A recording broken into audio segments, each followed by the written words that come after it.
આ વખતે ક્રિશના ઘરમાં કંઈ નથી કરવાનું, પણ રાજેશ પરીખના ઘરને ટાર્ગેટ કરવાનું છે. હા સર. સર, મને આ કામ કરવામાં બહુ જ ડર લાગે છે. તમને હજુ પણ મારી જરૂર છે ખરા? તમે એકલા જ બહુ નથી? જો મારે જાતે જ બધું કરવાનું હોત તો તને શું કામ રાખ્યો હોત? જે કરવાનું કહ્યું છે ને એ કરતો જા.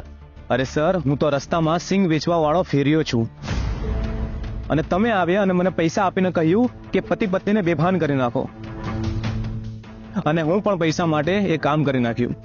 હવે એ લોકો મારી પાછળ પડી ગયા છે સર. હમણાં થોડાક દિવસો પહેલા જ હું એમનાથી બચીને ભાગી ગયો હતો, નહીં તો અત્યારે હું જેલમાં હોત સર. તું આખી જિંદગી સિંગ વેચીને જેટલા રૂપિયા ના કમાઈ શક્યો હોત ને, એનાથી પણ વધારે રૂપિયા મેં તને આપ્યા છે અને તે લીધા પણ છે. એટલે હવે જો પીછેહટ કરીને તો તને અંદાજ આવી જ ગયો હશે કે તારા શું હાલ થશે. સમજો ને? અરે સર, મને આ